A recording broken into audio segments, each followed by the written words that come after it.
Hello, everyone. Welcome to BodyBags. I'll be your reviewer for today. I'm Lonnie from Tats, and okay, so we're doing this week we're doing movie horror movies from the year 2004, and the one that I decided to go with this really once I googled the list of horror movies from the year 2004, once I saw this was on the list, it was a no-brainer for me. It's the movie that I'm talking about today is Secret Window, and like I said, yeah, this is just too easy. I mean, come on, a movie based on a novella by my favorite author Stephen King, starring one of my favorite actors Johnny Depp. Too easy. Yeah, so I knew I was going to do this one, and I really do genuinely enjoy this movie. It's really good.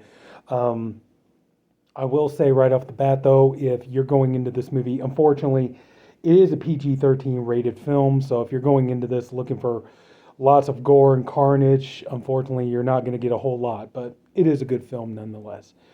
Now, the story we begin with Mort Rainey, played by Johnny Depp, and he's sitting in his car. It's a cold, snowy, blistery, you know, wintry night and everything, and he's kind of having this inner monologue where he's telling himself, "No, don't do it. Just get out of here." And he starts to pull. We find out that he's actually in a parking lot, and he's about to pull out of this parking lot, but then he stops, puts his car into reverse, hauls ass, and we find out that it's a motel parking lot.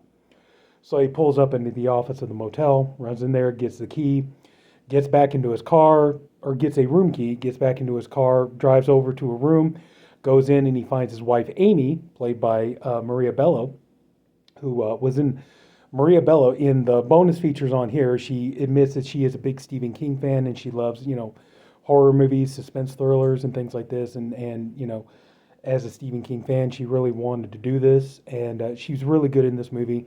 But I think, still her better performance was in the movie Big Driver, which I reviewed on the channel a while back, which was basically Stephen King's version of I Spit on Your Grave. And Big Driver, if you haven't seen it, go ahead and check it out. Maria Bello does a really good job in that movie. Anyway, enough for that. Back to this. So he finds her in the motel room with her lover, Ted. Ted, played by Timothy Hutton, who, we'll all remember was in another Stephen King adaptation as well, George Romero's The Dark Half, where he played Thad Beaumont and George Stark. And he finds them in bed together. They get into a screaming match, and then we pull out of the room. Then the opening credits start, and we see that it's 6 months later. Mort and Amy went through a terrible divorce, and she's still with her man Ted. And it turned out that she took the big house that they were living in, and he took this, the summer kind of like summer cabin, summer cottage that they, had so that they could get away and stuff like that. At Tashmore Lake in New York. There are some little different changes from the story here. The big change is the ending. I'll get to that in a minute. But well, I'm not going to give away the ending, obviously, but yeah, this in the movie, the story takes place in New York City, or Tashmore Lake, which is in New York. Sorry, and then in of course, being Stephen King in the story, it takes place in Maine. Um, Now you have Mort. He's divorced, and he's not really he's not handling it well. He's still trying to get over it. He's alone with what used to be his and Amy's dog Chico, which in the book I believe was a cat. Another little change there. But anyway, so it's 6 months later, and we find out that Mort, he's a writer, of course. It's a Stephen King story, so he's got to be a writer. And he's not writing, and it's just not working out for him. And he's been spending a lot of his time sleeping and just kind of like trying to avoid dealing with the fact that his marriage is over and that so many things have gone wrong in his life. And he gets a knock at the door, and the knock, somebody's trying to get into his cabin and everything. So he finally goes to the door and opens. He wakes up, he goes to the door and opens it, and we're introduced to John Shooter, who's played by John Turturro. And John Turturro, he's incredibly menacing in this movie. He does come off like the kind of guy you really don't want to mess with. This dude, he strikes you as just insane from the get go. He's wearing this kind of suit. He's wearing this kind of black hat. It almost looks like an Amish kind of a hat. And the first thing he says is, "You stole my story." And Johnny Depp, Moore's like, I don't know, who are you? What are you talking about? It's like, you stole my story and everything. And so he's like, he's holding up this, this wad of paper and everything. He's like, Johnny Depp's like, I don't read manuscripts and stuff. No, you read this one all right. You stole it. And so he starts accusing Mort of stealing his story. And Mort's telling him, no, I don't know you. I don't know who you are. Get the hell out of here and everything. And so John Shooter tells him, okay, it's like, I'll go, but I'll be back. We got a score to sell here. And so, John Shooter leaves. And one thing I give Johnny Depp credit for is like, one of the reasons why I love him as an actor is just like he's not afraid to play chicken shit. Like, so many actors, if they were playing the kind of role that Johnny Depp is playing here, he would, they would be vain. They would want to be, I want to play this character as strong. I want to play this character as confident. Like, it takes a lot to shake this character and everything. Whereas the way Johnny Depp plays Moore, he plays him kind of cowardly. He's scared of Shooter, and he, kind of hides away from him and stuff like that. But then he sees that, that Shooter left the story out on his front porch with a rock on top of it. And then, so he takes the story and he doesn't think of anything at first, just throws it in the trash. Then his cleaning lady, she takes out the story and she puts it on his kitchen table. And so it's kind of weird because, like, more, I got to be honest, one problem with this movie, there's not very many likable characters in this movie. And that's like another thing that Johnny Depp, one of the reasons why I like him as an actor is like he's fearless in that he doesn't, like, his character doesn't always have to be written as likable. He has no problem playing characters that the audience has a hard time investing in or just can't invest in at all, And so you see, like, he's got this little old lady, she's cleaning his home and everything else, and all he does is just, talk smack about her. He just, just like he's looking at the dog, like she's vacuuming his carpet downstairs and he's sitting at his computer desk, like trying to write, and he looks down, just looking at the dog. If you don't go and bite her, I'm going to kill her and all this stuff. And he's just like constantly antagonizing her and stuff like that. And so he goes downstairs, he sees that she took the story out of the trash and put it on his kitchen table. And so, he's kind of irritated that she did that, Kind of makes a little bit of sense because it's like, I threw it, she's like, well, I took it out. I didn't know if you would want it or not. And so he's kind of like, well, I threw it in the trash for a reason. And so he gets a little bit intrigued. He starts looking at the story and everything. And then he realizes, like, wait a minute. Yeah, this is kind of creepy. So he goes and he gets the book that he wrote and, or his collection of short stories that has, a similar story in it called Secret Window. So he goes and sits at his desk and he's like thumbing through the pages of Shooter's story and he's looking at the pages of his own story, and the story is pretty much identical. Maybe for like a little word change here or there, but the story is absolutely identical. It's the same story. And so Mort is kind of freaking out about this and he's not sure what to do about it. And, he's like, I didn't steal that story. It's like, there's no way I stole that story and everything else. And so, he, after his housekeeper leaves, he goes and takes a nap. And then, he wakes up and he's talking with, his ex-wife Amy. She calls and she's, just wanting to check on him, see if he's okay. And obviously these two, there's not really much love between the two of them anymore. And they're kind of like, they're both, whenever they talk, they got to get their little jabs in at each other. But he asks her, like, do you remember, it's like, do you remember the story that I wrote, Secret Window? And he's like, do you remember if I was, influenced by anything at the time or did something, and all this kind of stuff. And she brings up the fact that he used to drink a lot. And so, so he's kind of like, okay, well, never mind. So he starts, verbally attacking her, because she cheated on him and stuff like this. And so they get off the phone. So anyway, so Mort's out, he's out for a walk. He's walking in the woods near his cabin and stuff. Well, he comes across Shooter, who's got his station wagon parked. And Shooter's asking him, well, did you read the story? Is like, and he's like, yeah, I did. And he's like, yeah, I bet it rang a bell, didn't it? He's like, oh, it did. Let me ask you a question. When did you write the story? And, Shooter's like, I wrote it in 97. And so, Moore's like, okay, forget this whole thing. All right. He's like, I wrote my story in 94, it was published in 95 in a magazine and all this. And so Shooter attacks Moore, grabs him and like throws him against the car. He's like, prove it. And, he's like, go look it up for yourself. Ellery Queen Mystery Magazine, June 1995 and all this. One thing that, I thought was kind of a plot hole here, but if you watch the whole movie, it kind of makes sense. One thing I thought was kind of a plot hole here was the fact that, okay, what Moore ends up having to do, the thing that he can do to get Shooter to get away from him and just leave him alone for good is, show him the copyright when the story was first published and everything else. The thing is like that would have been so easy for Moore to do because all Moore would have had to do was tell Shooter, come to my cabin, you know, and they go to the cabin. He could get his book, his collection of short stories out, and get the copyright page, and show him the copyright page, and it would say, it would be copywritten, and it would say that it was published in this magazine in 1995 and stuff like that. Because if you go look at like Stephen King's short stories, like a lot of his collections, had previously published short stories that he published in magazines and things like that. If you ever look at the copyright page, it would say, this story, copyright, this year, published in whatever magazine and stuff like that. So it's like that right there would have been proof, but maybe that wouldn't have been proof enough for Shooter. Who knows? But anyway, so like I said, if you watch the whole movie, yeah, kind of, the way it plays out in the end, it kind of makes sense that maybe that wouldn't have been enough. But anyway, so Shooter tells Moore, it's like you have 3 days, contact your ex-wife, tell her to send you the magazine with the story in it. I'll be back. You prove it to me. And he's like, and Moore's like, if I prove it, will you just go away and leave me alone and don't ever come back? It's like, yeah. And so Moore, he's kind of, because he doesn't want to talk to Amy. He doesn't want to deal with her. He doesn't, none of that kind of stuff. It's like, he's, like I said, he's still wounded from, his marriage falling apart and everything else. And he's not even signed the divorce papers yet and stuff.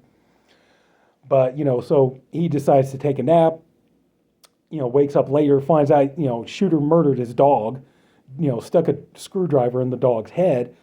And so, Moore's like, I'm going to get you for this, Shooter, and everything else.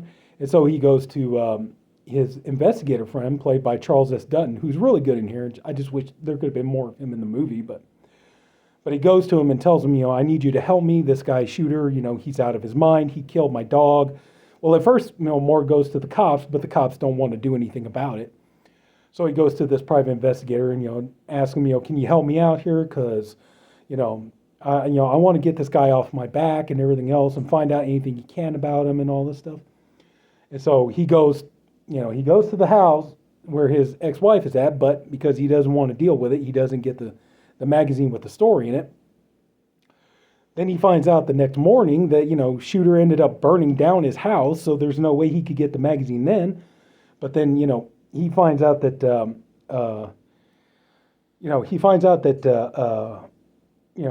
his friend, the detective, played by Charles Dutton, contacted his publisher or agent or somebody like that, and they're going to send a copy of the magazine. So now it becomes a race against time because he's got so many days. He has to get this magazine to show it to, and Shooter is kind of tightening the noose on everything.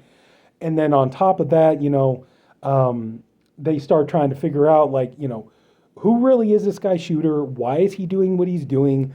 At one point they even start to think that maybe Ted, Timothy Hutton's character, might have something to do with, why is, maybe Ted has something to do with this whole thing. And, maybe Ted is trying to, like force Moore into hurrying up and signing the divorce papers so that Amy can get the house and she can get her part of the divorce settlement and everything else.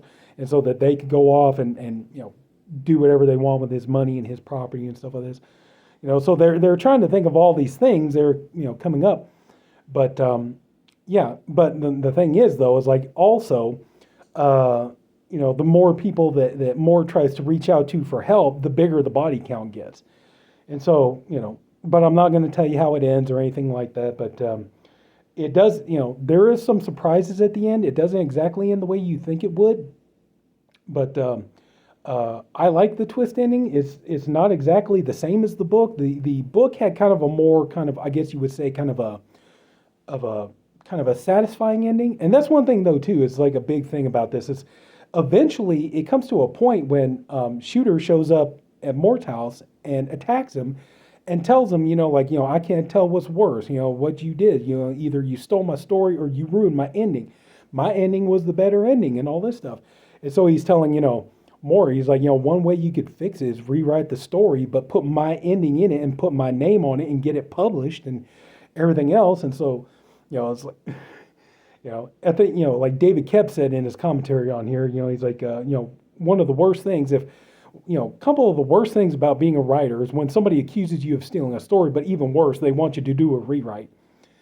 But so anyway, it's all, it's very, it's a very tightly packed thriller. And like I said, it doesn't exactly end the way you think it's going to. I'm not going to give it away, but I think Johnny Depp does a really good job in here. And,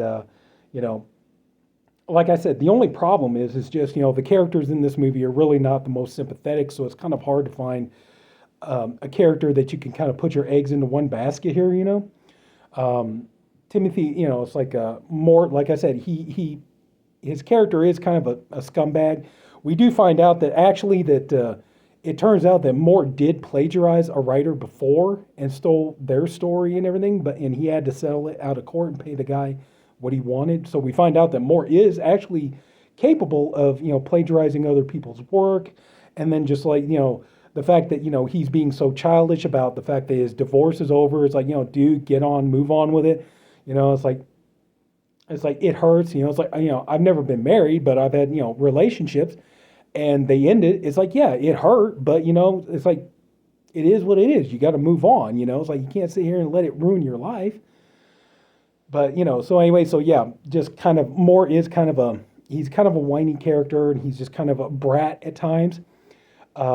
Amy, she's kind of annoying in the sense that it's like, you kind of get the sense that it's like, she kind of gets a little bit of a joy out of like, picking it more, like she's calling it, she knows like the last thing that he wants is to have to hear anything from her, deal with her, any of that kind of stuff.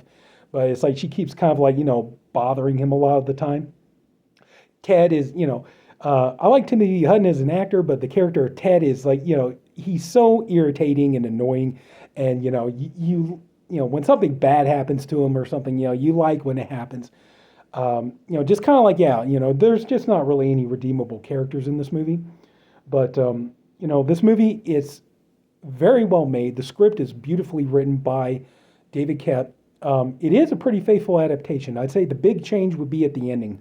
The ending between the novella and the movie is quite different. But I think David Koepp wrote a good, satisfying ending. I would say the ending of the movie is probably a more darker, kind of a more kind of a darker, kind of a downer ending than the movie and than the story is. But it's a beautiful adaptation for the most part. It's very well done. It's mostly very faithful to the story. The cinematography is great. You have a really good score on here, good performances. It is a very intriguing story. It's done very well. It's done more in the sense of like a Hitchcock or like a Polanski thriller. It's more done in that vein. So if you like those kind of movies, if you like a good Polanski thriller, like I don't know, like Rosemary's Baby or Cul-de-sac or some Repulsion or something like that. It plays more. It has more of that kind of a vibe to it, or like a Hitchcock thriller. So if you like those kind of movies, then yeah, Rear Window. Rear Window's a great movie too, don't get me wrong, but Secret Window, I think you're really going to like it, and I would definitely say check it out. It's a really good movie. It's a good Stephen King adaptation, and, Johnny Depp, I think, really gives a really good performance in it, and he's a lot of fun to watch in this. Of course, it's Johnny Depp, so he's got to have some of those awkward kind of comic moments in it, but he plays, for the most part, he plays it pretty straight, and he does a really good job. And Maria Bello, she does a great job. Everybody's good in this movie. John Turturro is effectively creepy as John Shooter. And, like I say, he just comes off as like somebody you really don't want to mess with. So anyway, oh my God, we're over 19 minutes already. Anyway, I'm sorry I rambled on so long, but yeah, that's it. I would definitely say Secret Window, definitely give it a shot. It's a lot of fun. So if anybody took the time to watch all of this, first of all, I really honestly thank you for watching it. I hope you enjoyed this video. If you did, please leave it a like. If you haven't already, go and subscribe to the BodyBags channel.